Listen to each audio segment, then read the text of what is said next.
बिस्मिल्लाहिर्रहमानिर्रहीम। स्टूडेंट्स, ये हमारी एक्सरसाइज चल रही है 6.3 और इससे पहले हम जो है वो इसके 5 क्वेश्चंस जो है वो सॉल्व कर चुके हैं। इसके साथ इसकी थ्योरी भी जो है वो चल रही है। जैसे इससे पहले वीडियो के अंदर हमने बात की कि फ़ंक्शन जो है वो 1 कब होता है, तो अब उससे रिलेटेड ये क्वेश्चन है कि determine which of the following linear transformation और 1 to 1, यानी कि कब लीनियर ट्रांसफॉर्मेशन जो हैं वो क्या होती हैं, 1 to 1 होती हैं। अब इसके लिए इस वीडियो के अंदर हमने ये बात की थी कि फ़र्ज़ करें हमारे पास ये कोई भी जो है वो ट्रांसफॉर्मेशन है TU to V। अगर हम क्या करें, अगर हम जो है वो x1 x2 U के दो एलिमेंट लें और T ऑफ बल्कि U1 U2 कर लें, U1 U2 दो एलिमेंट्स U के लें और T ऑफ U1 अगर किसके इक्वल हो, T ऑफ U2 के, then this implies that U1 is equal to U2। यानी कि अगर इमेज इक्वल हों तो एलिमेंट्स भी जो है वो क्या होंगे, इक्वल होंगे, सेम होंगे। ये हमने बात की थी वहाँ पे 1 के लिए। तो यही हमने रिज़ल्ट जो है वो स्टूडेंट्स क्या करना है, इसके अंदर यूज़ करके हम जो है वो क्या करेंगे, इस 1 को जो है वो प्रूव करेंगे कि ये 1 है या नहीं है। उसके लिए हमारे पास ये R² है जो इनपुट सेट होता है R²। यहाँ से बेसिकली हमने क्या करने हैं, दो एलिमेंट्स लेने हैं U1 और U2। हम ये लेट कर लेते हैं कि late U1 U2 belongs to R²। फिर हमने U1 को देखना है यहाँ से कि हमारे पास अगर U1 U2 जो है वो इसके इक्वल हो तो U1 जो है उसका एलिमेंट कैसे होंगे, वो ऑर्डर्ड पेयर होंगे। ये देखिए T किसके ऊपर ऑपरेट हो रहा है, ऑर्डर्ड पेयर के ऊपर जो है वो ऑपरेट हो रहा है। तो इसका मतलब ये इनपुट है, T ऑपरेट होने के बाद ये आउटपुट आती है। ये क्या आती है, आउटपुट आती है। तो U1 हमारे पास फिर किसके इक्वल है, हम ये लेट कर लेते हैं, दैट इज़ x1 x2 और U2 हम कह लेते हैं y1 y2 जो है वो इसको डिफ़ाइन कर लेते हैं। अच्छा, अब हमने क्या लेट करना है, let T of U1 is equal to T of U2, ये हमने लेट करना है। और इससे प्रूफ क्या करना है कि U1 और U2 क्या हैं, आपस में इक्वल हैं। किसके लिए, 1 to 1 के लिए। अगर ये इक्वल नहीं आते तो इसका मतलब ये है कि ये 1 to 1 जो है वो ट्रांसफॉर्मेशन जो है वो 1 to 1 नहीं है। अब T ऑफ U1 का मतलब T ऑफ x1 x2 है और T ऑफ U2 का मतलब y1 y2 है। अब T x1 x2 ये ट्रांसफॉर्मेशन हम यहाँ से जो गिवन ट्रांसफॉर्मेशन है वो लिखेंगे। इसका आउटपुट आएगा x1 plus x2 comma x1 minus x2 comma x1 plus 2x2 is equal to, ये क्या बनेगा, y1 ये x1 प्लस x2।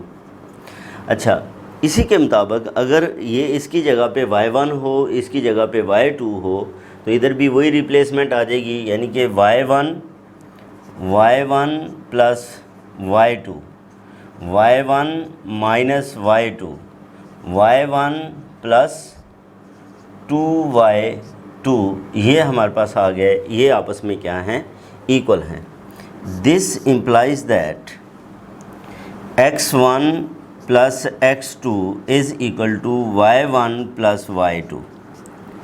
अच्छा, अब ये देखें, क्योंकि ये आपस में इक्वल हैं, पहला एलिमेंट पहले के इक्वल होगा, दूसरा पोजीशन वाला दूसरे के, तीसरी पोजीशन वाला तीसरे एलिमेंट के इक्वल होगा। तो इस तरह हमारे पास स्टूडेंट्स क्या आ जाएंगी, 3 इक्वेशंस आ जाएंगी। ये x1 plus x2 is equal to y1 plus y2, x1 minus x2 is equal to y1 minus y2, x1 plus 2x2 is equal to y1 plus 2y2। ये हमारे पास जो है वो क्या आ जाएगा, ये 3 इक्वेशंस हैं। हमने क्या करना है, इन 3 इक्वेशंस को सॉल्व करना है। मैं इसको जो है वो 1 कह देता हूँ, इसे जो है वो 2 कह लेते हैं, और ये हमारे पास इक्वेशन 3 है। हम क्या करेंगे, सबसे पहले जो है वो हम इन दो इक्वेशंस को जो है वो सॉल्व करेंगे। सबसे पहले क्या करेंगे, इन दो इक्वेशंस को सॉल्व करेंगे। सॉल्व करने के बाद तीसरी को भी पुट करके चेक कर लेंगे कि क्या ये उसका भी सॉल्यूशन है या नहीं है, और फिर हम जो है वो प्रूव करेंगे कि u1 u2 के इक्वल है या नहीं आता। अच्छा, अब यहाँ पे देखें, फ्रॉम 1 and 2, फ्रॉम 1 and 2, 1 और 2 को जो है वो अगर स्टूडेंट्स आप सॉल्व करते हैं तो ये देखें x2 से कैंसिल हो जाएगा, y2 से, तो ये क्या आ जाएगा, 2x1 is equal to 2y1। This implies that x1 is equal to y1। x1 जो है वो किसके इक्वल है, y1 के इक्वल है।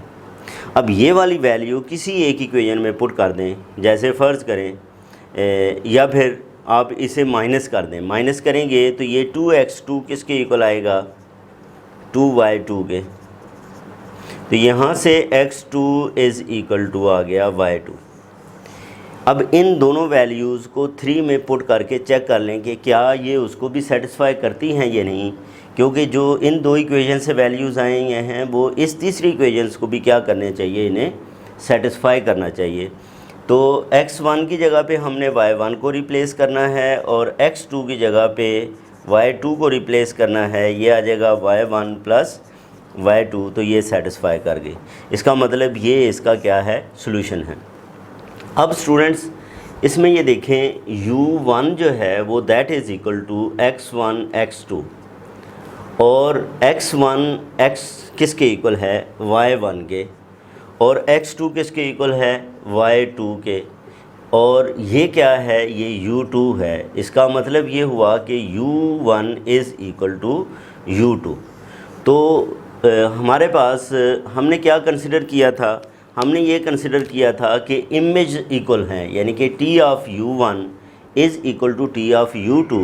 This implies that u1 is equal to u2। ये एलिमेंट्स जो हैं वो क्या आ गए हैं, हमारे पास इक्वल एलिमेंट्स आ गए हैं। तो equal image has equal elements, it means that this given transformation is a linear, is a 1 to 1। ये हमारे पास जो लीनियर ट्रांसफॉर्मेशन है दैट इज़ 1 to 1। अब स्टूडेंट्स ये हमारे पास सेकंड पार्ट है। सेकंड पार्ट में वो क्या कहता है कि अगर ये वाली लीनियर ट्रांसफॉर्मेशन हो, हमें प्रूव करना है कि ये फंक्शन 1 to 1 है और ये लीनियर ट्रांसफॉर्मेशन इस फंक्शन से जो है वो क्या है, डिफाइंड है। तो तरीका वही है जो कि इससे पहले हमने जो है वो क्वेश्चन के अंदर किया कि हम बेसिकली क्या करेंगे, लेट करेंगे u v बिलोंग्स टू, किसको बिलोंग करता है, r q को बिलोंग करता है। इसका मतलब u जो हमारे पास है, बल्कि u1 v1 कर लें, u1 u2 कर लें, ज़्यादा बेहतर है। ठीक है, डेफिनेशन में हमने ये किया था। u1 हमारे पास क्या आएगा स्टूडेंट्स, x1 x2 x3, और u2 हम कंसिडर कर लेते हैं y1 y2 y3। ठीक है, इसके बाद हम लेट करते हैं कि t of u1 is equal to t of u2। इससे पहले भी बात हुई, बेसिकली लीनियर ट्रांसफॉर्मेशन के लिए हमें ये प्रूव करना है कि t of u1 is equal to t of u2 implies u1 is equal to u2। ये हम जो है वो क्या करना चाह रहे हैं, शो करना चाह रहे हैं। अच्छा, अब t of u1 is equal to t of u2। t of u1 is x1 x2 x3 and u2 is y1 y2 y3। अब t of this number, t of x1 x2 x3 किसके equal है, x1 minus x2 और x3, x1 minus x2 और x3। ये क्या आएगा, ये हमारे पास y1 माइनस y2 और ये y3 बन जाएगा, y1 माइनस y2 और ये y3 आएगा। अब जब हम इसका कंपैरिजन करेंगे तो ये x1 माइनस x2 किसके इक्वल आ जाएगा, y1 माइनस y2 के। और इसी तरह ये हमारे पास x3 किसके इक्वल आएगा, y3 के। अच्छा, अगर हमें ये प्रूव करना है कि u1 किसके इक्वल है, u2 के, तो बेसिकली क्या आना चाहिए, x1 y1 के इक्वल आना चाहिए, x2 y2 के इक्वल आना चाहिए, x3 y3 के इक्वल आना चाहिए। ठीक है, ये हमारा रिज़ल्ट आना चाहिए, क्योंकि u1 क्या है, x1 x2 x3 है, और u2 क्या है, y1 y2 y3 है। अब जब हम इनका कंपैरिजन करते हैं तो पहला एलिमेंट पहले के इक्वल, दूसरा दूसरे के इक्वल, तीसरा जो है वो तीसरे के इक्वल आके ये हमारे पास जो है वो क्या बनती है, इसकी फॉर्म बनती है। अब अगर हम यहाँ पे ये देखें, ये जो सिंगल इक्वेशन है दैट डज़ नॉट रिज़ल्ट, या ये शो नहीं करती, या हम इससे फाइंड नहीं कर सकते कि x1 is equal to y1 and x2 is equal to y2। इसको आप 1 कह लें, इसको आप 2 कह लें, तो from 1 it is not possible to prove x1 is equal to y1 and x2 is equal to y2, so u1 is not equal to u2, hence t is not 1 to 1। ये फिर 1 to 1 जो है वो transformation नहीं है, क्योंकि यहाँ से हमें जो है वो इसकी इक्वलिटी का जो है वो रिज़ल्ट हम जनरेट नहीं कर सकते।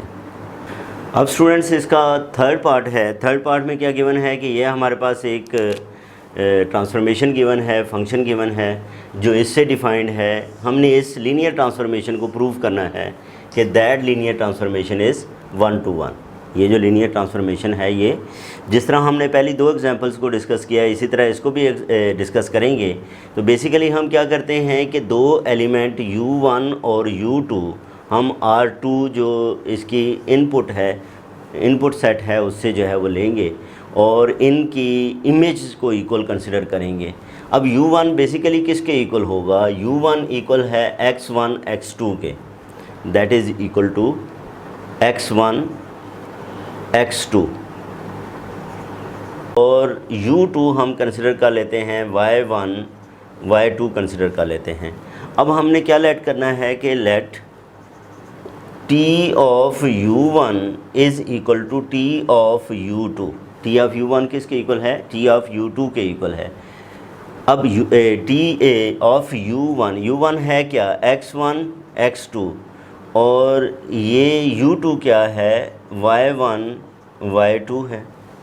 t ऑफ x1 x2 इसको हम लिख सकते हैं x1, इसको क्या लिखा जा सकता है,